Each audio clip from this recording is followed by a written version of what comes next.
The hall at Ashbrook Manor was full of light, but Maren stood just outside the worst of it. She had found her usual place near the tall window, where the velvet drapes were heavy enough to hide half her shoulder if she stood just so. The candles in the brass holders along the wall smelled of warm wax and a little of smoke.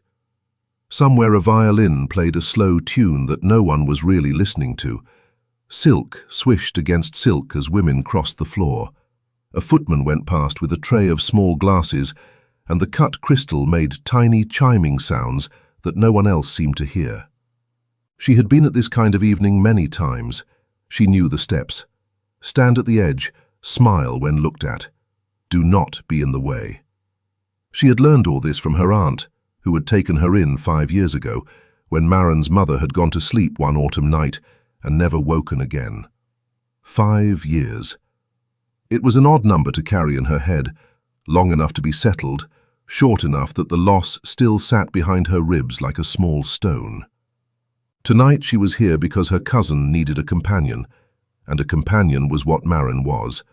Not quite family, not quite a servant, something in between, in a plain gown of soft grey that did not catch the candlelight. She had a habit, when she stood alone like this, of pressing the tip of her thumb against the inside of her wrist. It was a quiet way to count. 1, 2, 3. By the time she reached 10, she was usually calm again. She had been doing this since she was a little girl. Across the room, her cousin Petra was laughing too loud at something a young officer had said. Petra was bright like a candle flame, all gold curls and pink cheeks, and a laugh that pulled men toward her without her even trying. She was kind enough, in her own thoughtless way. She was also the reason Maren was here. Petra did not like to walk into a room alone, so Maren walked in beside her, half a step behind, like a soft grey shadow. The doors at the far end of the hall opened. The change in the room was small but real. A few heads turned, a few voices dipped. A footman near the door went very straight, as if someone had run a string up through the back of his coat. Maren looked up because everyone else looked up. The Earl of Carrowmere walked in. He was not the tallest man in the room. He was not the most finely dressed. His coat was a dark wine colour, well cut but not shining. His boots were polished but not new. He took up space, though. That was the only way Maren could think to say it. The space around him seemed to know he had arrived. Servants moved aside without being asked. A small group of women near the door turned toward him as one, like flowers turning to the sun. At his side, walking close but not touching him, was a young woman in pale blue. Her dress was the colour of a winter morning, and her hair was the colour of honey. Maren did not need to be told who she was. Lady Sybil Whitcomb. The match had been spoken of in every parlour in the county for half a year now. The Earl had chosen her, or rather both their families had chosen for them, and society had nodded and called it well done. A few steps behind the Earl walked a wolf. Maren went still. She had heard about the wolf. Everyone had. The Earl of Carrowmere kept a great grey beast at his side, the way other men kept a small dog. He had brought it back, people said, from a long journey north when he was younger. The wolf was not chained. It was not muzzled. It walked at his heel like a soldier, its head almost level with his hand. Its fur was the colour of iron and old smoke. Its eyes were a strange pale gold that did not look like the eyes of a dog at all. Some of the ladies near the door took a small step back. One of them gave a little laugh that sounded too sharp. The wolf did not seem to notice them. It walked beside its master, and then, when the Earl stopped, it stopped too, and sat, and looked around the room with quiet, watchful patience. "He really brings it everywhere," Petra whispered, suddenly back at Maren's elbow. Her breath smelled of sweet wine. "Mama says it is monstrous. Mama says no proper bride would tolerate such a thing in her drawing room." "Lady Sybil seems to tolerate it," Maren said softly. "Lady Sybil tolerates everything," Petra said. "She is going to be a duchess one day if she plays this right. She would tolerate a bear if it came with a title." Maren did not answer. She watched the Earl bend his head to listen to something an older gentleman was saying. He did not smile. He did not frown. His face was the face of a man who had learned early to give nothing away. His hair was dark, almost black, and curled at the back of his neck where it touched his collar. When he straightened, his gaze passed over the room in a long, slow sweep. It did not stop on her. Of course it did not. Maren pressed her thumb to her wrist. 1, 2, 3. She had counted to 7 when the wolf moved. It was not a loud movement. It rose from where it had sat at the Earl's heel and took 2 slow steps forward. Then it stopped. Its great grey head turned. Its pale gold eyes found Maren's face across the long stretch of polished floor. Maren felt her breath catch in her throat. The wolf began to walk toward her. It did not hurry. It did not lower its head or bare its teeth. It simply walked, the way a tired traveller walks when he has finally seen the lights of an inn. People drew back as it passed. A woman in green gave a small frightened cry and lifted her skirts as if a mouse had run across the floor. The violin missed a note and then went on. The Earl turned his head, sharp and quick, like a man who had heard a sound he did not expect. The wolf reached Maren's feet. It sat down on the polished floor in front of her, very calmly, as if this had been its plan all along. Then it lowered its great grey head and laid its chin against the toe of her plain slipper. The room went silent. It was not a gentle quiet. It was the kind of silence that comes when a glass breaks at a dinner table, when everyone stops at once and no one knows yet who is going to speak first. The violin had stopped. The footman had stopped. Petra, beside her, had gone very still. Maren could hear her own heartbeat behind her ears. She could smell the warm wax of the candles, and somewhere, far off, the bitter green smell of crushed herbs from the supper room. The wolf's breath was warm against the top of her shoe. She could feel the weight of its head, the soft press of fur against the thin leather. She did not move. She did not know what one did when a wolf had laid its head upon one's foot in a ballroom full of staring strangers.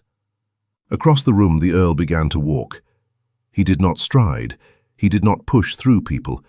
He simply moved, and the people moved out of his way, because that was how it went with him. Lady Sybil was no longer at his side. She stood frozen near a tall vase of white roses, her gloved hand half lifted to her mouth, her honey-coloured head turned to watch. The Earl crossed the long floor. He stopped a few feet from Maren. Up close, he was taller than she had thought. His eyes were a darker, deeper version of his wolf's eyes, not gold but a strange, warm brown that caught the candlelight. There was a thin, pale scar at the edge of his jaw, almost hidden by the line of his collar. He smelled of cold air and leather, and a faint trace of something woody, like pine. He looked at the wolf at her feet. Then he looked at her.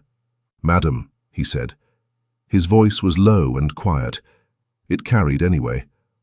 "I must beg your pardon." Maren swallowed. Her throat was very dry. "There is nothing to pardon, my lord. He does not do this." The Earl's voice was even. He did not sound angry. He sounded like a man working out a puzzle. "He has not done this in 9 years." The wolf made a small, soft sound. It might have been a sigh. It did not lift its head from her foot. Behind her, Petra whispered, "Maren, oh Maren, what have you done?" "Nothing," Maren said. She found her voice was steadier than she had any right to expect. "I have done nothing, my lord. I have only been standing here." The Earl looked at her for a long moment. His face did not change, but something behind his eyes did. Maren could not have named it. It was like watching a window open a finger's width in a wall she had thought was solid. "What is your name?" he said. "Maren Holcombe, my lord." Holcombe. He turned the name over in his mouth. "You are Mr. Holcombe's daughter? The vicar's?"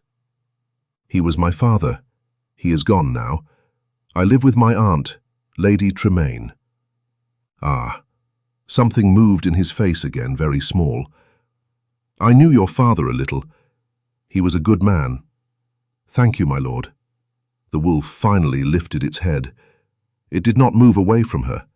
It only looked up at her, with those strange, pale eyes, the way a creature might look at someone it had been searching for a long time. Then it pressed its great head against her hand, where her hand hung at her side. Without thinking, Maren turned her fingers and laid them against the rough fur between its ears. The fur was warmer than she expected. The wolf closed its eyes. A small sound, half a gasp, ran around the watching room. The Earl looked at her hand on his wolf's head. He did not say anything for a long moment. Then he said very quietly, "I see." "My lord?" "Nothing." He inclined his head just enough to be polite. "Forgive the disturbance, Miss Holcomb. He will come back to me when he is ready." He turned. He walked away. The wolf did not follow him. The wolf sat at Maren's feet and watched its master cross the floor. Slowly, slowly, the violin began to play again. People began to speak. They spoke too loudly at first, the way people do when they are trying to pretend nothing has happened. Petra clutched at Maren's arm with both hands. "Maren," she whispered. Her cheeks had gone very pink. "Maren, you must come away. People are looking." "I cannot move," Maren said softly. "He is leaning on my foot." "Then push him." "I will not push him." "Maren." "Petra." It was the firmest thing Maren had said all evening. "Go and dance with Mr. Brierly. He has been watching you for an hour. I will be quite well." Petra hesitated. Then, because Mr. Brierly's family had 3,000 a year, and she was an obedient sort of girl in the end, she went. Maren watched her cross the floor. She felt the warm weight of the wolf against her ankle. She felt 100 eyes that were not quite looking at her, and a few that were. Lady Sybil Whitcomb was one of the few. She stood beside the tall white roses very still. Her face was composed. Her mouth was a soft pink curve that one might have called a smile. Her eyes were not smiling. They were the color of pale water in winter, and they were fixed upon Maren the way a hawk fixes upon a small thing in long grass. Maren held her gaze, because she did not know what else to do. After a long moment, Lady Sybil turned away. The evening went on. It had to. Music played, couples danced, servants brought more wine. Maren stood very still at the edge of the room, and the wolf sat at her feet and would not leave her. After a while, an older woman in deep purple silk came past, paused, and said, "My dear girl, are you quite all right?" "Yes, my lady, thank you." "Extraordinary creature." The woman peered down through her spectacles. "I have never seen him sit like that for anyone but his master. Not even for Lady Sybil, and the poor girl has tried." "Has she?" "Oh, indeed. The Earl insists the beast must be accepted, you see. It is part of him. Lady Sybil has been very brave about it, but the wolf has never warmed to her. Never." "I see," Maren said. The older woman patted her arm with a soft, gloved hand. "It does not signify, of course. Beasts are beasts. They have their fancies. Do not let it weigh upon you, child." She drifted away. Maren stood with her hand resting lightly on the wolf's grey head. He did not move. Across the room she could see the Earl in a small group of men, holding a glass he was not drinking from. Once, just once, his eyes lifted and found her. He did not nod. He did not smile. He only looked. Then he looked away. When at last her aunt's carriage was called, Maren had to bend and speak softly to the wolf. "Go back to him now," she said. She did not feel foolish saying it. There was something in those pale gold eyes that seemed to understand. "Go on. He is waiting for you." The wolf rose slowly. It pressed its head one last time against her hip. Then it walked, with the same calm patience it had brought to her, across the floor and back to the Earl's side. The Earl rested his hand on its head without looking down. He was already turning to speak to someone else. Maren left the hall with her aunt and Petra. Outside, the cold air bit at her cheeks. Her breath came out in soft white clouds in the dark. The carriage smelled of damp wool and old leather. As they rolled away down the gravel drive, Petra began to talk and talk and talk about what had happened, in a voice that was half delight and half worry. Lady Tremaine clucked her tongue and said it was a peculiar evening, very peculiar, and that no doubt by morning it would all be the talk of the county. Maren did not say anything. She pressed her thumb against the inside of her wrist in the dark of the carriage. 1, 2, 3. By 10 she was no calmer than she had been. She slept badly that night. She dreamed of yellow eyes in a dark wood. It was 3 days before she saw him again. She had gone, as she did every Tuesday, to the village to bring a basket from her aunt's kitchen to old Mrs. Penley, who had been her father's parishioner once, and who now lived alone in a cottage at the end of a muddy lane. The basket held bread, a small pot of honey, 2 apples, and a folded paper of dried mint for tea. Maren carried it on her arm and walked carefully. The lane was slick from rain. The hedges dripped onto her bonnet. The air smelled of wet earth and wood smoke from cottage chimneys, and somewhere far off there was the soft cawing of rooks. She heard the horse before she saw it, the clop of hooves on soft ground, slow, unhurried. She stepped to the side of the lane to let it pass. It did not pass. She looked up. The Earl of Carrowmere was sitting on a tall black horse, looking down at her. The wolf trotted at the horse's heel, as if he had walked there all his life. "Miss Holcombe," the Earl said. "My lord." She dropped a small curtsy, careful with the basket. He did not get down. He sat very still in the saddle, his gloved hands easy on the reins. The wolf came forward at once, ignoring the horse, and pressed his great head against her skirt.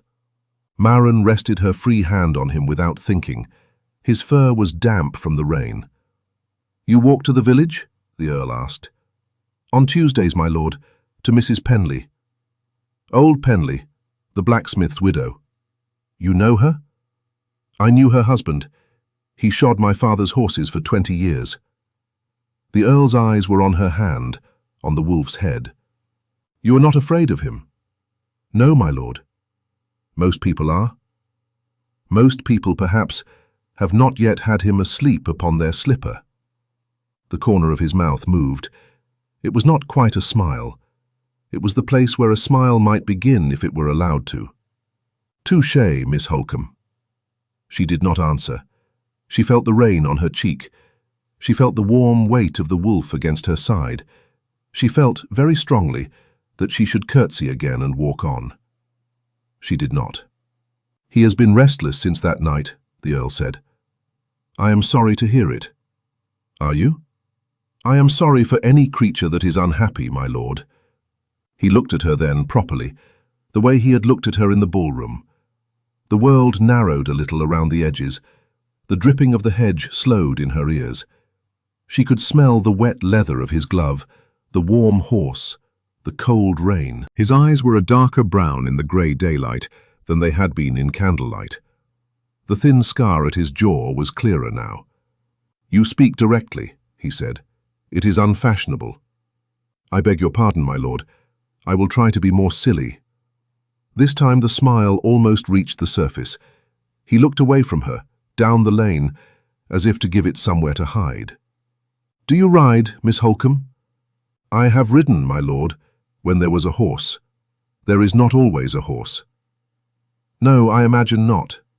He paused. "I shall not detain you. Mrs. Penley will be expecting her bread." "Yes, my lord." He touched the brim of his hat with one gloved finger. He turned the horse's head. The wolf hesitated. He looked at the Earl. He looked at Maren. He did not move. "Cadarin," the Earl said quietly. The wolf, Cadarin, pressed his head one more time against Maren's skirt. Then he turned and trotted after the black horse, his great grey shape swallowed in a moment by the wet green of the hedges. Maren stood in the lane for a long time after they were gone. The rain had soaked through her shoulders. The bread in the basket had grown a little colder. She walked on at last, but more slowly than before, and her heart was making a noise inside her chest that she did not know what to do with. She met him in the lane 2 more Tuesdays in a row. The first time, by accident or design, she could not tell, he was on foot. Catherine ran ahead and reached her first, pushing his head against her hip, as if they had not been parted at all. The Earl came after at a slower pace, a long walking stick in his hand. He fell into step beside her without asking, and they walked the muddy lane together while she carried the basket. He did not speak much. He pointed out a hawk in a high tree once, and named the kind of grass that grew along the bottom of a wall. When they reached Mrs. Penley's gate, he tipped his hat and left her there. He did not come inside. The second time, he was already at the cottage. Mrs. Penley, in her chair by the small fire, was laughing at something he had said. The wolf lay across the worn hearthrug, as if he had always been there. The Earl rose when Maren came in, took the basket from her arm without being asked, and set it on the table. Mrs. Penley looked at him with her sharp old eyes, and at Maren with the same sharp old eyes, and said nothing at all. Maren told herself it meant nothing. The Earl of Carrowmere was a man who had known the village all his life. He had a wolf with strange preferences. He had been kind. That was all. Lady Sybil Whitcomb was still his chosen bride. The banns would be read in a month. The wedding would be in the spring. The county was already speaking of the dresses. She told herself this every night, when she lay in her narrow bed at her aunt's house and listened to the wind in the eaves. She did not believe herself, but she told herself anyway. 2 weeks before the wedding, Lady Tremaine received a card. It was thick cream paper, with the Carrowmere crest pressed into the wax. An invitation, an afternoon party at the Earl's estate, to which all the families of the county had been bidden, so that Lady Sybil might be introduced as the future mistress of the house. There would be tea on the lawn. There would be music in the long gallery. There would be a small tour of the great rooms for those who had not seen the manor since the late Earl's time. Lady Tremaine read the card aloud at breakfast and then looked at Maren over the top of her spectacles. "You will come, of course?" "Must I, Aunt?" "You must. You will be Petra's companion as always.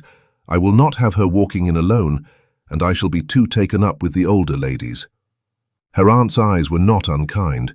They were merely practical. "And, my dear, you must put on the green muslin. The grey is doing you no favours of late. I have noticed." Maren did not argue. There was no point in arguing with her aunt about clothes. The day of the party was cold but clear. The sky over Carrowmere was a soft, washed blue. The drive up to the manor was lined with old oaks, just beginning to put out new green leaves. Maren had not been inside the Earl's house before. From the carriage window it rose tall and pale against the trees, with high windows and a long flight of stone steps to the door. There were already carriages drawn up in the gravel court. Inside, the house smelled of beeswax and old roses. The floors were polished to a deep shine. Footmen in dark green livery moved through the rooms with silver trays. The long gallery had been opened, and a small string of musicians played in the corner. Through tall open doors at the back of the house, Maren could see the lawn, where white cloths had been laid on long tables, and ladies' bonnets bobbed like flowers in the cold sunshine. Lady Sybil stood beside the Earl near the doors to the lawn. She was in pale yellow today, and her honey hair was caught up with small pearl pins. She was beautiful. There was no honest way to say otherwise. Her smile was correct. Her hand rested lightly upon the Earl's sleeve. She greeted each guest with a perfect curtsy and a perfect word. The Earl stood beside her and bowed and shook hands and said the right things. Maren did not let her eyes rest upon his face for too long. The wolf was not in the room. Lady Tremaine swept Petra into a circle of older women near the windows. Maren, as she had done so many times, drifted to the edge.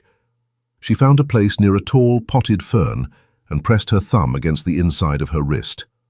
1, 2, 3. A voice at her elbow said, "Miss Holcombe." She turned. It was a thin, neat woman of perhaps 30, in a dove-coloured gown, with very pale hair and very clear eyes. Maren did not know her. The woman was looking at her with a small, polite smile. "I do not believe we have met," Maren said carefully. "No," the woman said. "We have not. I am Miss Whitcomb, Lady Sybil's sister." "Oh," Maren made a curtsy. "I am very pleased to meet you, ma'am." "Are you?" Miss Whitcomb's smile did not change. "How charming. May I walk with you a little? It is so very dull standing still." Maren did not know how to refuse. They turned together and walked slowly along the gallery. Miss Whitcomb asked her polite questions. Did Maren enjoy the country? Was her aunt well? Was the green muslin not a trifle thin for the season? Maren answered as politely as she could. There was something in Miss Whitcomb's voice she did not like and could not name. They reached the far end of the long gallery, where tall doors opened onto a smaller room, lined with old portraits. There were fewer people here. Miss Whitcomb paused before a portrait of a stern man in armor and tilted her head. "You must have been very surprised," she said pleasantly, "at the ball." "Ma'am?" "By the creature, the wolf. Such a strange and ugly business." "I was surprised, yes." "My sister was mortified," Miss Whitcomb said. She kept smiling. "Quite mortified. Of course, she could not show it. A great lady does not show such things. But she said to me afterward," and here Miss Whitcomb lowered her voice and leaned in a little, in a way that was almost friendly. She said, "It is too sad, Cora, the poor little vicar's daughter, to have a creature like that smell out a person of her quality. Like calls to like, I suppose." For a moment Maren did not understand. Then she did. She felt the words land, one after the other, like small stones thrown at her chest. Like calls to like. A wolf had found her because she was, in Lady Sybil's view, a creature of low blood and low birth. Not a woman the Earl might have chosen, not a person at all, in the way Lady Sybil understood persons, a thing to be sniffed out by a beast. The room around her did not change. The portraits stared down. The candles burned in their tall stands. A footman passed with a silver tray and did not look at her face. Somewhere far off, the music played a slow tune. Miss Whitcomb's pale eyes watched her. "How kind of you to tell me," Maren said. Her voice was steady. She did not know how. "I am sure Lady Sybil meant it most generously." "Oh, she always does." Miss Whitcomb's smile widened just a little. "She has the sweetest temper. Such a pity that creature distressed her at her own betrothal ball. Still, she will have the running of Caromere soon. I imagine the wolf will not trouble the household much longer." "I imagine not," Maren said. She made a small curtsy. She turned. She walked away. She walked through the long gallery. She did not hurry. She did not look at faces. She did not let her hand fly to her cheek, though her cheek was burning. She passed her aunt and Petra without stopping.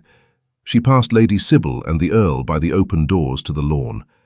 Lady Sybil's gloved hand was still on his sleeve. The Earl was bending his head to listen to an older gentleman.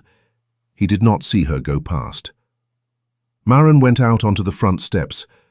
The cold air hit her face like clean water. Her breath came out in small white clouds. She put one hand on the cold stone balustrade and pressed her thumb against the inside of her wrist. 1, 2, 3, 4, 5, 6, 7, 8, 9, 10. She did not weep. She did not let herself. She lifted her chin. She walked down the long flight of stone steps. The gravel crunched under her thin slippers. The wind went through the green muslin and bit through to her skin. She did not stop. She walked across the gravel court and down the long drive between the oaks, the way she had come. It was a very long drive. She knew that. There were no carriages waiting. There was no one to take her home but her own feet. She walked anyway. The wind got colder as she went. The sky began to fill with grey.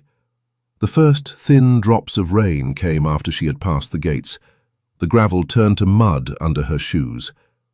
The hem of the green muslin grew dark and heavy with wet.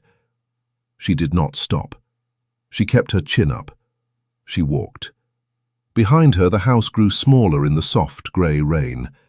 She had been walking for nearly half an hour when she came to a low stone wall at the edge of a field. She stopped at last, only because her hands were shaking too hard to hold themselves. She pressed her palm flat against the cold, rough stone of the wall. She breathed. The stone bit through her thin glove. The rain ran down the back of her neck and under her collar. There was a smell of wet earth and crushed grass and the bitter green of moss. She put her forehead against the stone for a moment and let it cool the burning under her skin. She did not weep. She did not. She straightened. She breathed again. She walked on. She did not know then that back at the house the Earl of Caramere had at last turned his head and noticed that the grey shadow at the edge of the room was no longer there. It took him some time to find out where she had gone. The footman had not noticed. Lady Tremaine, when asked, said vaguely that her niece had perhaps gone to find a cloak. Petra, when found, said with round eyes that she had not seen Marin since the gallery. Miss Whitcomb, asked very politely by the Earl himself, smiled and said she had spoken with Miss Holcombe earlier, a sweet little thing, but had quite lost sight of her after. It was an old housekeeper in the end, who said quietly that the young lady in the green dress had gone out through the front door alone some half-hour past, and had not come back. The Earl stood very still for a moment in the front hall. The housekeeper waited, hands folded. Lady Sybil was somewhere behind him in the gallery, laughing at something some gentleman had said. "Saddle my horse," the Earl said. He did not say it loudly. He said it in the voice he used when he had decided something and did not mean to be argued with. The housekeeper went at once. A boy was sent to the stable. The Earl went up the stairs 2 at a time and came down again in a long, dark riding coat. He passed Lady Sybil at the door to the gallery without stopping. She caught his sleeve. "My lord, where are you going?" "To find Miss Holcombe." "In this weather?" Her smile faltered. "Surely a servant—" "No," he said, "not a servant." He went out. The wolf rose from where he had been lying in the warm shadow of the hall fireplace and went after him without needing to be called. The Earl rode down his own drive at a pace that made the gravel fly. The rain came harder. Catherine ran beside him, low and silver in the wet grass at the edge of the road. They went past the great gates. They went out onto the muddy lane. He found her about a mile beyond the gates. She was walking. She was not running. She was not weeping. She was a thin figure in green muslin, hair plastered dark to her head, her slippers ruined, her arms wrapped around herself. She did not turn when she heard the horse. She knew somehow that the rider had to be him. She did not want him to see her face. The Earl reined in beside her. He swung down from the saddle so quickly that the horse blew at the rough handling. The wolf reached her first and pushed against her wet skirt with a worried whine. Marin put her hand on his head without looking down. "Miss Holcombe," the Earl's voice was rough. "My lord, stop, please." She stopped. She did not turn. "Look at me." "I had rather not." He came around to stand in front of her. His own coat was soaked. Rain ran from the brim of his hat onto his shoulders. His face was not the careful, guarded face from the ballroom. It was something else. There was a tightness around his mouth. His eyes were dark. "Why are you walking?" he said. "Because I wished to walk. In this weather, from my house, in thin shoes." "My lord."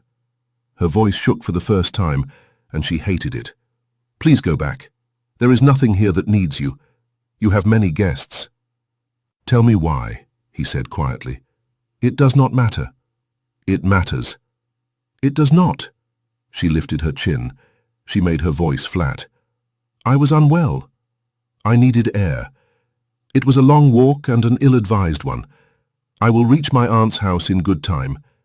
There is no need for concern, my lord. Please go back to Lady Sybil." He did not move. The wolf leaned against her leg as if to hold her up. "You were not unwell when you came," the Earl said. "Who spoke to you?" She said nothing. Miss Holcombe.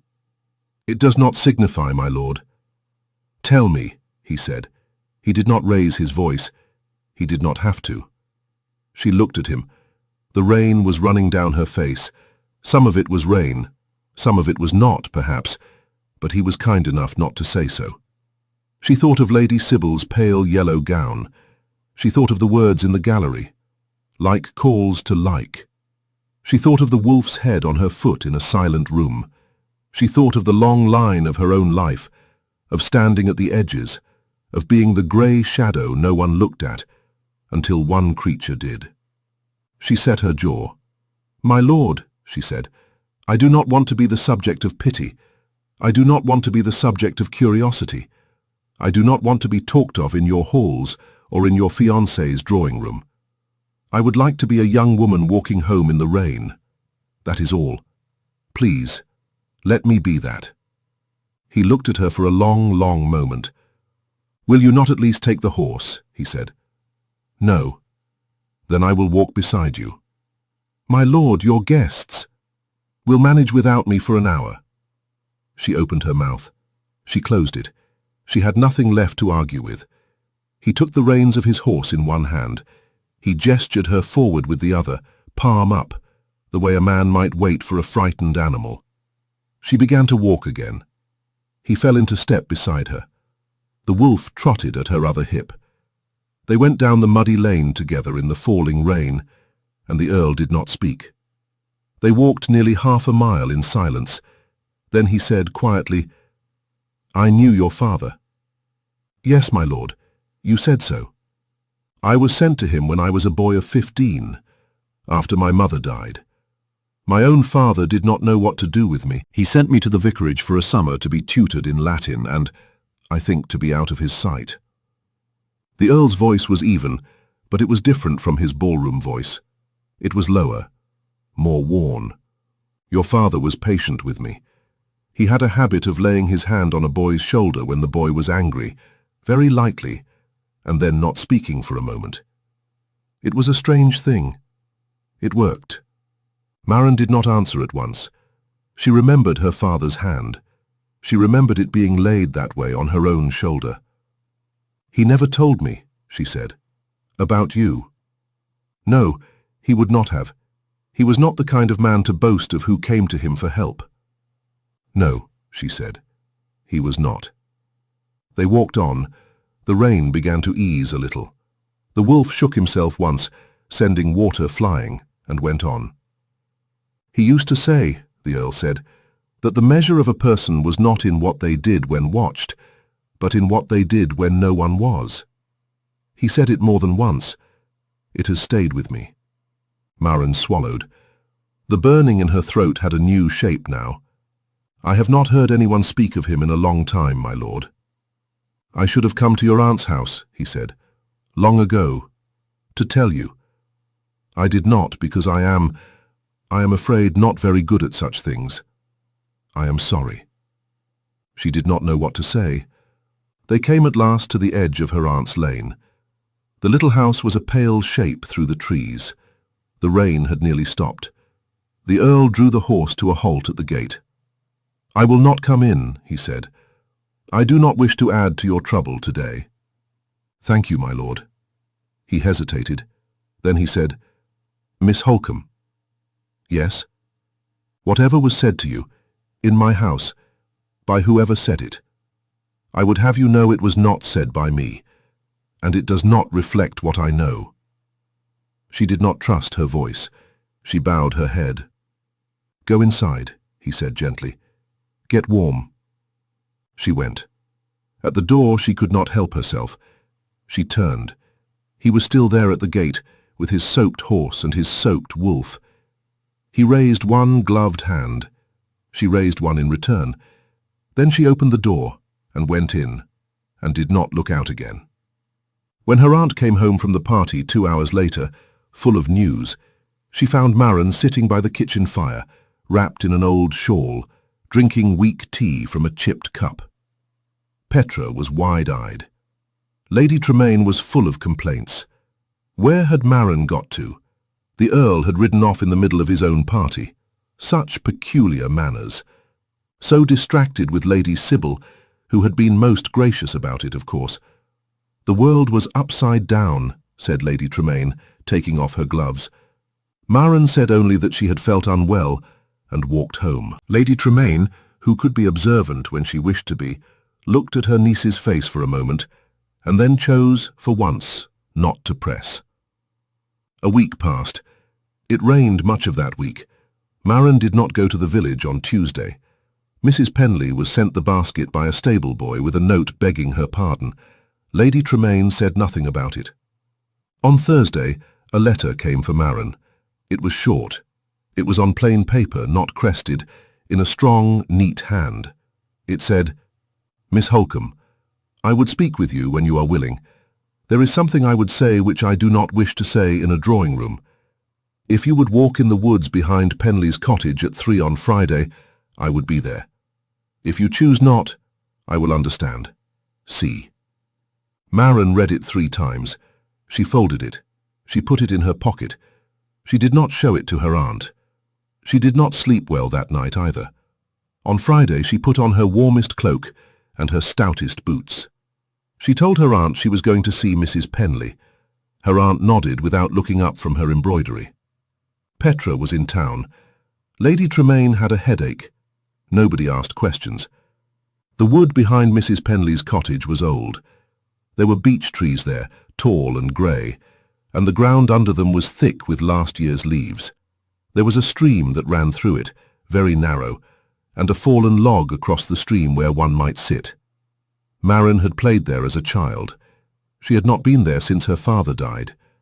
The Earl was waiting on the log when she came. The wolf lay at his feet. The Earl rose when he saw her. He took off his hat. He did not approach her. He waited until she had come close. "Thank you for coming," he said. "My lord." "Will you sit?" She sat on the log. He sat at the other end of it with the wolf between them. Cuderin rested his great head against Maren's knee at once. She put her hand on his fur. The Earl did not speak for a moment. He looked at the stream. He turned his hat in his hands. "I am no longer engaged to Lady Sybil Whitcomb," he said at last. Maren's breath stopped in her chest. "My lord, I broke it 3 days ago." His voice was quiet. "By letter, and then in person. Her family will receive a settlement that ensures she suffers no public shame and no financial harm. There will be a small notice in due course. The county will gossip for a season. It will pass." She could not speak. "It was not because of you," he said. "I want you to know that first. I had been considering it for some weeks. I had hoped to be wrong about her. I was not wrong." He was silent for a moment. Then he said, "There is a thing I learned, the day after you walked home in the rain. I did not learn it from her. She would not have told me. I learned it from a servant of mine who happened to be in the gallery that afternoon and who was troubled by what he heard." Maren went very still. "He overheard Miss Whitcomb speaking to you," the Earl said. "He did not catch every word. He caught enough. He told my housekeeper. My housekeeper, who has been at Carrowmere 30 years, came to me. She told me what was said about you, about the wolf finding you because, in their view, like calls to like." He did not raise his voice, but there was something in it now that made Maren glad she was not Miss Whitcomb. "I went to Lady Sybil," he said. "I asked her if she had said those words to her sister. She did not deny them. She tried to soften them. She tried to laugh." His mouth tightened. "I could not laugh with her." He turned his hat again. The wolf made a small sound against Maren's leg. "That alone would have been reason enough," he said. "But it was not the only reason. There were others. The way she spoke to my old steward when she thought I could not hear. The way she ordered a horse beaten that had thrown a groom, when the groom had been clumsy and the horse had not. Small things, many of them. I had been gathering them, I see now, without admitting to myself what I was gathering." Maren found her voice. It was small. "My lord, I do not want to be the reason." "You are not the reason," he said firmly. "Do not take that weight. You did not ask me for anything. You did not flirt. You did not throw yourself in my way. You did not even particularly seem to want to like me. If I had married Lady Sybil, the marriage would still have been wrong. You are not the reason for the ending of it. You are, perhaps, a small part of how I came to see clearly. That is a different thing." He looked at her then. His eyes were tired. There was no scheme in them. There was no pity either. "I came here today," he said, "to tell you that. I came to tell you also that I would like, with your permission, to call upon you at your aunt's house. As an ordinary visitor, not as a man with a question to ask, only as a man who would like to know you better, when there is time, and when you wish it. If you do not wish it, I will go now, and you will not be troubled again." Maren stared at the stream. It was very loud in her ears. She could hear every drop of water. She could hear the wolf breathing. She could smell the wet leaves and the moss on the log, and the faint scent of pine that always seemed to come with him. "My lord," she said, "I am the vicar's daughter. I have no fortune. My aunt's house is small. The county will talk." "The county," he said, "will always talk. That is the chief occupation of the county. You are an earl." "I am aware." "There will be," she searched for the word, "there will be expectation." "Of whom?" "Of you, to marry, suitably." He was silent for a long moment. "Miss Holcombe," he said at last, "I have already tried suitable. It nearly cost me my own soul. I do not propose to try it again. What I propose today is only this, that I be allowed to walk to your aunt's gate on a Sunday afternoon and ask if Miss Holcombe is at home. If she is, I should like to drink her aunt's tea, however dreadful it may be, and to speak with her about books and about her father, and about whatever else she has a mind to speak of. If, after a great many such Sundays, something honest grows between us, then we shall see what we shall see. If it does not, then I shall have spent some Sundays in good conversation, and that is no waste of a Sunday." She looked at him. He was looking at her steadily. He was not smiling. He was waiting. The wolf turned his head and pressed his nose into her palm. She heard her own voice say, "I have been told my aunt's tea is the worst in 3 counties. The Earl let out a small breath that was almost a laugh. It was the first true laugh she had ever heard from him. It was a low, surprised sound, as if it had escaped him without permission. "I am a man," he said, "who has drunk worse." She felt something in her chest loosen. It was not safety. It was not yet trust. It was the small beginning of something that might, one day, become both. "Then come on Sunday," she said, "if you can bear it."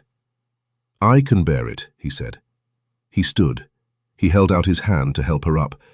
It was the first time he had touched her. His glove was warm. His hand was very steady. She took it. She rose. He let go. They walked back through the wood together. The wolf went between them. When they reached the lane, he tipped his hat. "Until Sunday," he said. "Until Sunday, my lord."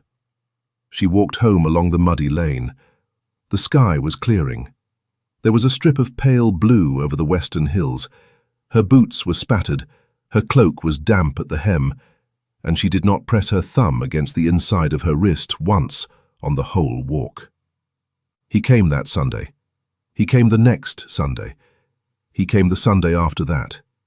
Lady Tremaine, who was many things but not a fool, set out the better tea service after the second visit.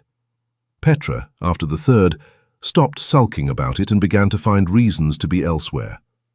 Maren sat in the small parlour with the Earl on Sunday afternoons. The wolf lay across her feet. They spoke of books, as he had promised. They spoke of her father. They spoke sometimes of his own father, who had been a hard man, and of the long house at Carrowmere, which he was beginning to think of as a place that might be lived in rather than endured. The county talked. Of course it did. It was the chief occupation of the county. Some said it was a scandal. Some said it was a romance. Lady Sybil's family said as little as they could and went in time to London for the season. Miss Whitcomb was reported to have made a face about it at a dinner in town and to have been quietly silenced by her own mother, who had been raised better than her daughters had been. On a Sunday in late summer, the Earl asked Maren if she would walk with him in his own woods. She said she would. They walked under the great oaks. The leaves were beginning to turn at the edges. There was a smell of warm wood and dry grass, and somewhere the faint sweetness of late roses from the gardens. The wolf went ahead and then came back, ahead and then back, like a child who could not bear to be too far from either parent. The Earl stopped at last beside a low stone bench under an oak. He did not sit. He turned to her. "Maren," he said. It was the first time he had used her given name. She felt it like a touch on the inside of her wrist. "Yes." "There is a question," he said, "that I have wanted to ask for some time. I will ask it once, here, with no audience. If you say no, I will not ask again. If you say yes, I will write to your aunt this evening, and to the bishop tomorrow." She looked at him. Her hand found the wolf's head where he had pressed himself against her side, as he always did. "Ask it then," she said. He drew a breath. He did not look away. "I have not loved easily in my life," he said. "I have not been good at it. I do not promise to be good at it now. I can promise only that I will try. I would like to spend the rest of my life in the trying. Will you marry me, Maren Holcombe? Not because it is suitable, because it is true." For a long moment she could not speak. She could hear the bees in the late flowers. She could hear the wolf's breathing. She could feel the warmth of the sun on her shoulders through the thin stuff of her gown. She thought of her father's hand on her shoulder long ago. She thought of a wolf laying its head upon her foot in a silent room. She thought of a man riding through the rain to walk beside her down a muddy lane. "Yes," she said. He closed his eyes for one slow moment. When he opened them, his face was different. The careful, guarded thing was gone. What was there instead was a young man who had been alone for a long time, and was suddenly, perhaps, not alone any longer. He did not kiss her. Not then. He raised her hand instead, the same hand that had rested so often on the wolf's head, and he pressed his lips against the inside of her wrist, where all her life she had pressed her thumb to count herself calm. She did not need to count. They were married in the autumn, in the small church where her father had once preached. It was not a grand wedding. The county talked anyway. Lady Tremaine wept more than anyone had expected her to. Petra wore pink and behaved beautifully. Mrs. Penley sat in the front pew in her best black bonnet and cried into a clean handkerchief from the time the Earl walked in to the time the vows were spoken. Cadorin lay in the aisle by the Earl's feet through the whole service. He did not move once. 1 year later, on a cold, bright winter morning, Maren stood at the tall window of the long gallery at Carrowmere. There was frost on the glass at the corners. The fire in the great hearth was crackling. The room smelled of beeswax and pine boughs, and the faint, sweet smoke of an apple log on the fire. She had a book in her hand, half forgotten. Her wedding ring caught the cold light. In the chair by the fire, the Earl was reading a letter, a small frown on his brow that meant he was thinking about an answer. Cadorin lay across his feet. The wolf was greyer at the muzzle than he had been a year ago. He thumped his tail once, slowly, when Maren turned from the window. She crossed the long gallery and sat on the low stool beside her husband's chair. She did not speak. She simply leaned her head against the side of his knee. He set the letter down. He laid his hand on her hair. Outside in the white garden, the first soft flakes of a new snow were beginning to fall. Thank you for staying with this story until the very end. If this moved you, please like, share and subscribe. Your support keeps these stories alive.